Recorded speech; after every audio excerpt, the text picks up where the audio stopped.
बहुत सारी बीमारियां मिट जाती और पाप मिट जाते हैं। ध्यान से सुनना, खूब ध्यान थी समझ जो बे बातों, एकदम ध्यान से सुनने योग्य हैं। दो चार बातें, रोग और पाप एक साथ में मिटाने वाली बात है। अभी विज्ञानी आविष्कार इस बात को स्पष्ट करने में सफल हुआ है कि तुलसी में विद्युत तत्व उपजाने का और विद्युत तत्व को सजाग रखने का शरीर में अद्भुत सामर्थ्य है। किसी को नींद नहीं आती हो तो 51 पत्ते उसके तकिए के नीचे चुपचाप रख देवे, नींद आने लगेगी। तुलसी के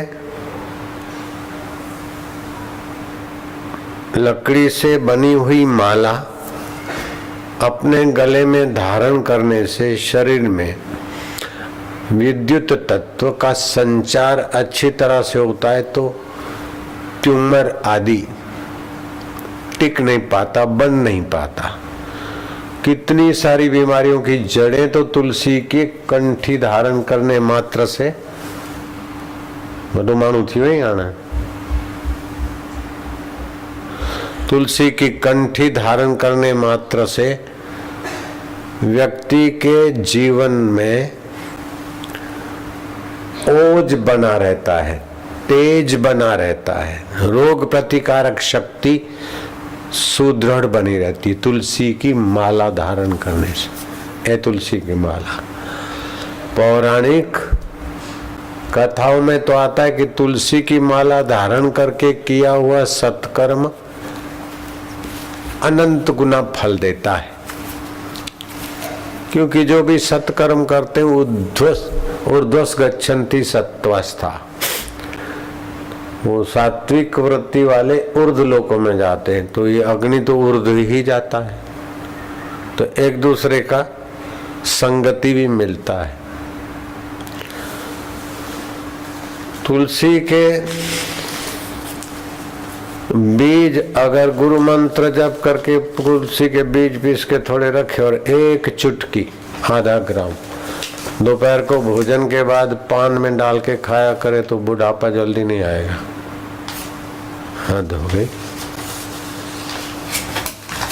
तुलसी की कंठी, बाकी भी सुने, तुलसी की माला गले में धारण करने से अग्नि तत्व अधिक ठीक संचारित होने से कफजन्य रोग, दम्मा, टीबी जन्य रोग दूर ही रहते और दमे जैसे रोग में तुलसी की कंठी धारण करना वरदान साबित हुआ।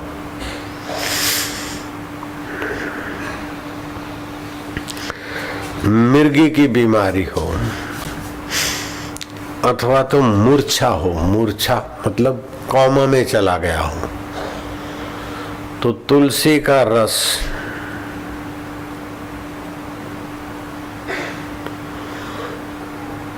और सेंधा नमक मिला के नाक में डालो, मूर्छा कोमा में से बाहर आ जाएगा। एम एम एम जप करके हल्की सी मालिश करो। काहे को कोमा में 2 दिन रहा, 4 दिन रहा, 6 दिन रहा, वो एयर कंडीशन में रख देते हैं, फिर जूस देते रहते हैं, तो और कोमा तो लंबी चलेगी। तुलसी का रस सेंधा नमक मिला के, अगर मौसम बहुत ठंडा हो तो उसकी ठंडक मिट जाए, ऐसे गुनगुने पानी में थोड़ा उसका कटोरी रख के, ठीक ठीक, न गर्म न ठंडा। और दोपहर को तो ठंडी के दिन में भी ऐसे ही तुलसी का रस दे सकते हैं, रात्रि को न दे तो ठीक है। ये मैंने अपनी तरफ से जोड़ा है।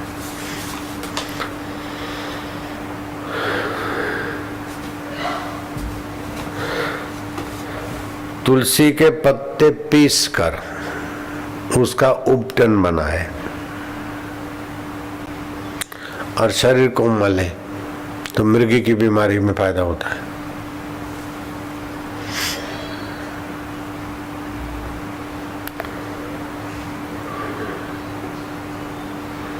तुलसी का रस थोड़ा लेके, जैसे तेल का हाथ घुमा के लोग मालिश करते, ऐसे तुलसी के रस का थोड़ा मालिश करे तो विद्युत प्रवाह अच्छा चलेगा। ये जो मैग्नेट लगवाते हैं, ये करते कितना तिकड़म करना पड़ता है, उसे तो ये भले बढ़िया है।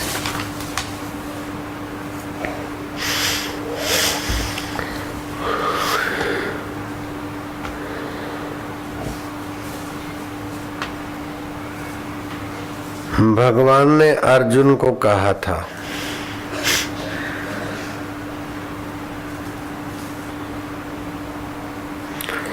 कि मैं तुम्हें ये पाशुपत अस्त्र देता हूं, ये मेरा हथियार देता हूं, ये तुझे चलाना नहीं पड़ेगा, अपने पास ही रख तो तेरा विजय हो जाएगा। हथियार तो देता हूं, लेकिन हथियार अपने पास रखने मात्र से तो शत्रुओं को भारी पड़ जाएगा, तेरा विजय हो जाएगा। ऐसे ही सत्संग रूपी हथियार साथ में रखे, ये पाशुपत अस्त्र, तो जो बार बार फिसल जाते, विकारों में गिर जाते, दुख में पड़ जाते, न चाहते हुए भी कर बैठते हैं, इन सभी शत्रुओं पर आप भारी पड़ेंगे। जानामि धर्मम न च मे प्रवृत्ति, हम धर्म तो जानते हैं कि क्या ठीक है, लेकिन उसमें चल नहीं पाते। जानामि अधर्मम, अधर्म को जानते हैं कि पाप है, अधर्म है, अधर्म का फल दुख होगा, अभी नहीं तो कभी, लेकिन फिर भी रुक नहीं पाते। तो ये विकार हमको घसीट के ले जाते हैं,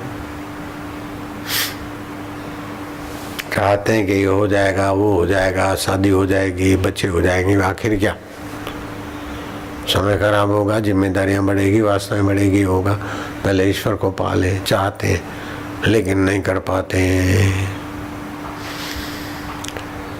हमारे में विकार है, विकार भोग ले।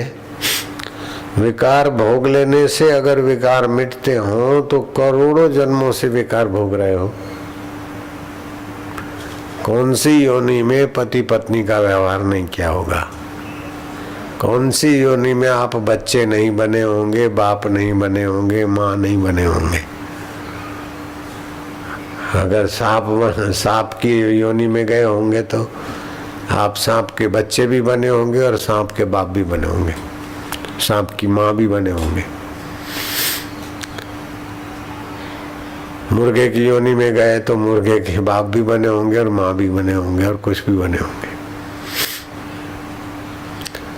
तो विकार भोग लेने से तो विकारों का प्रभाव और गहरा उतरता है।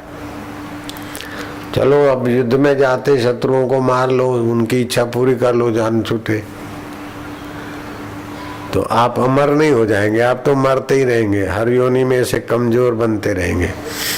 कल एक परिवार आया, पति पत्नी और बेटा लेके, कि हमारी भूमि है आगरा के पास और भूमाफिया हमको मार डालेंगे, इसलिए हम छोड़ छाड़ के आ गए, हम अब समर्पित हो रहे आश्रम में। बेटा है और पत्नी है, वो अभी होगा, यहीं होगा अभी। ईश्वर प्राप्ति की धगस और समर्पित होना वो अलग बात है, लेकिन भूमाफिया दबाव डाल रहे हैं, मार डालेंगे, तो अपनी जमीन छोड़कर फिर आश्रम में समर्पित होकर रहेंगे, तो इधर भी कोई इधर उधर करेगा तो फिर कहाँ जाओगे। तो इस प्रकार कायरता से भागने से जान नहीं छूटेगी। उसको मैं समझदार था, थोड़ा सा बोला तो मान गया, मंत्र दिया, और मैं बोला समिति वाले थोड़ी मदद कर लेंगे तुम्हारी रक्षा में, चिंता नहीं करो। अभी तो यहाँ है, खाया पिया रहा, थोड़ा सत्संग सुने, तुलसी की माला धारण कर ले, भगवान के नाम का जप बढ़ा दे, तो विघ्न बाधाओं में हिम्मत बढ़ने से विघ्न बाधाओं में सफलता मिलती। तो बात रही कि पाशुपत अस्त्र शिव जी का दिया हुआ है। अर्जुन तुझे चलाना नहीं पड़ेगा, ऐसे ही तू शत्रुओं को भारी पड़ेगा और तेरा विजय हो जाएगा।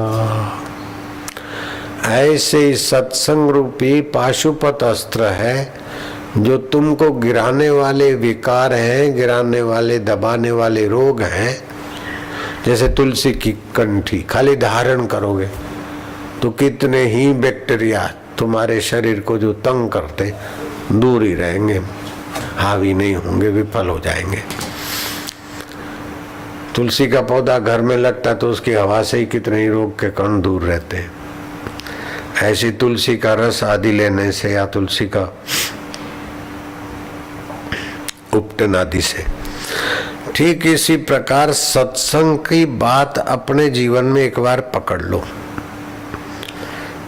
बहुत ऊंची बात है, बड़ी सुगम है और फायदा बिल्कुल पक्का पक्का और पक्का है। 12 साल के व्रत उपवास पैदल यात्रा से भी इतना फायदा शायद हो, लेकिन ये 12 दिन का विचार मात्र से 12 दिन तक इस विचार को खाली स्वीकार कर लो तो 12 साल की तपस्या से ज्यादा फायदा हो जाएगा।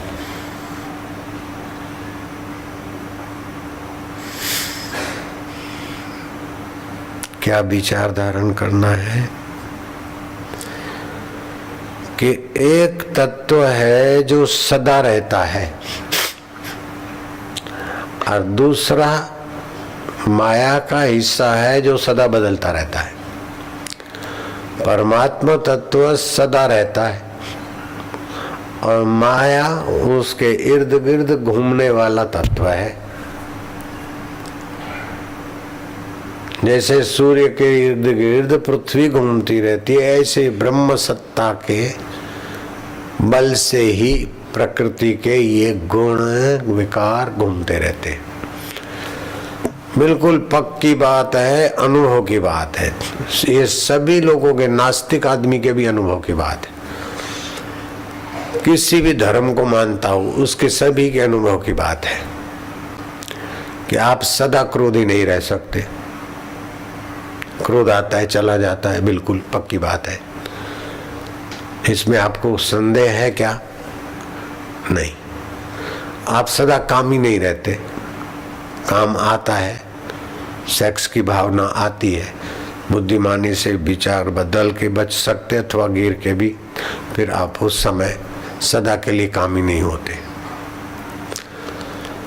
तो क्रोध आया गया, काम आया गया, लोभ, money is Honey for me, वो कंटिन्यूटी नहीं देती, उसमें रहता है। पैसा कमा ले, मजे से खाएंगे पिएंगे कमाएंगे, मजे से जिएंगे, ठाठ से जिएंगे, मंगेगा करेंगे, वो सदा विचार नहीं आता। ऐसे ही चिंता सदा नहीं रहती, भय सदा नहीं रहता है।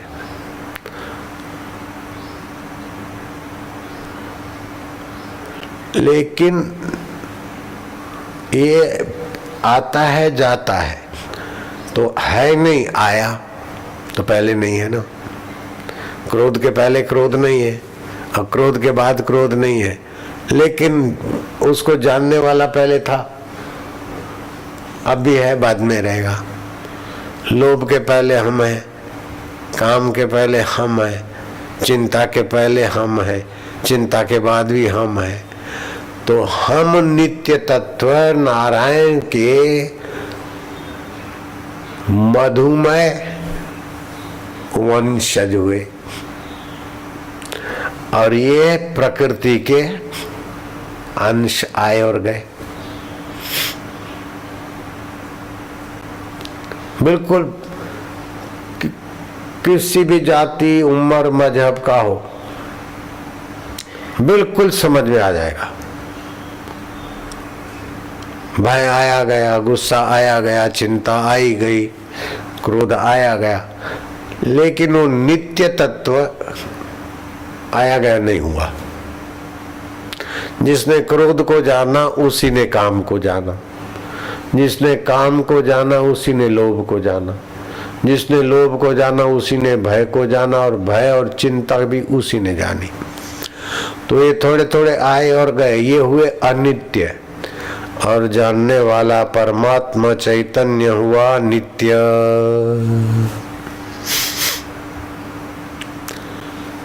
घर में कौवा आया, चिड़िया आई, कुत्ता आया, बैठ गया, अरे कुतिया को भी लेके आया और अपने बाल बच्चे भी ले आया, तो घर के मालिक नहीं हो गए।